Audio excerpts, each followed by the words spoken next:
रास्ते में उन्हें यह नेत्रहीन बालक दिखाई पड़ा। वह वन में भटक रहा है, पेड़ों से बार बार टकराता है, कह रहा है, हे दीन बंधु प्रभु नारायण, चरणों में मुझे जगह दो, जिसमें यह जीवन सार्थक हो, ऐसा कोई संयोग बना दो।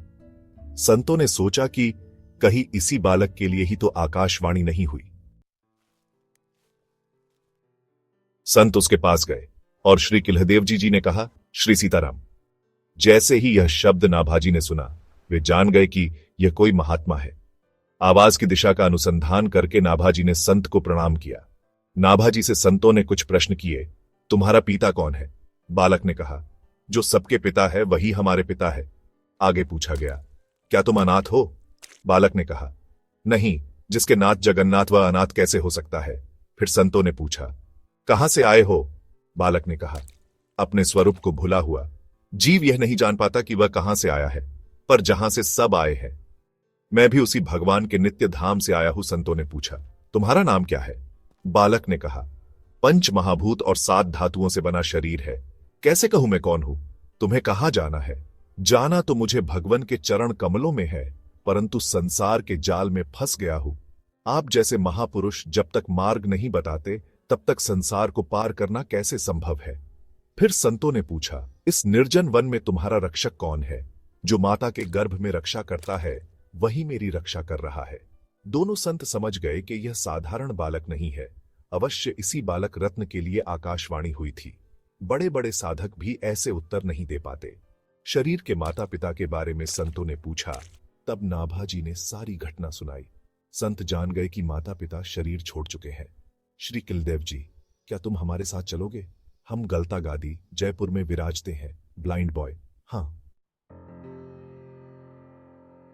श्री अग्रदास जी ने अपने बड़े गुरु भाई श्री किल्हदेव जी से कहा, यह तो निश्चित है कि इस बालक की भीतर वाली आंखें तो खुली हुई है, परंतु यदि इसकी बाहर वाली आंखें खुल जाए तो यह और अधिक सेवा के योग्य हो जाएगा।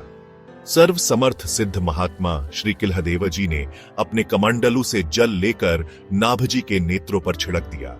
संतों की कृपा से नाभाजी के दोनों नेत्र खुल गए और सामने दोनों संतों की जोड़ी को नाभाजी ने निहारा। संतों के दर्शन पाकर श्री नाभाजी को परम आनंद हुआ।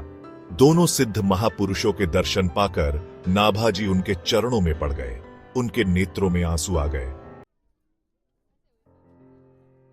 दोनों संत कृपा करके बालक नाभाजी को अपने साथ गलता जी जयपुर लाए।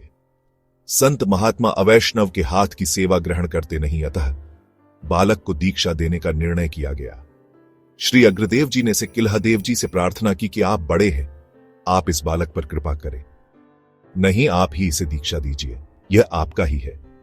श्री किल्हदेव जी की आज्ञा पाकर श्री अग्रदेव जी ने नाभाजी से कहा, बड़े गुरु भाई दीक्षा के लिए कह रहे हैं, क्या तुम दीक्षा ग्रहण करोगे? मुझे तो पता ही नहीं कि मेरा हित किसमें है। मेरे जीवन की डोर तो अब आपके हाथ में है। शुभ मुहूर्त देखकर श्री अग्रदेव जी ने इन्हें श्री राम मंत्र का उपदेश दिया और विधिवत पंच संस्कार किए। 5वां संस्कार।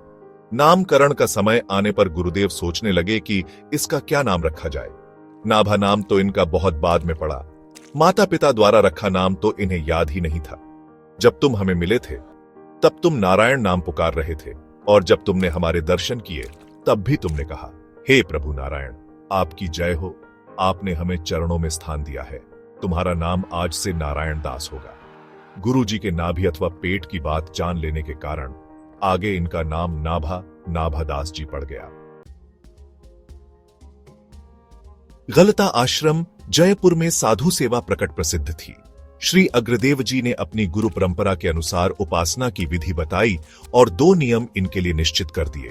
प्रथम संतों की सेवा, संतों की सीथ प्रसादी चरणोदक ग्रहण, और दूसरी ठाकुर सेवा। गुरुदेव संत सेवा के महत्व को जानते थे और उनके गुरुदेव श्री कृष्णदास पयहारी जी द्वारा ही गलता जी में नित्य संत सेवा की परंपरा चलाई गई थी। नाभाजी को भी उन्होंने संत सेवा में लगा दिया। संतों के चरणोदक तथा उनके सीथ प्रसाद का सेवन करने से श्री नाभाजी का संतों में अपार प्रेम हो गया। आने जाने वाले सब संत श्री नारायण दास जी की संत सेवा की खूब प्रशंसा करते थे। श्री अग्रदेव जी और श्री किल्हदेव जी को यह सुनकर बहुत हर्ष होता था।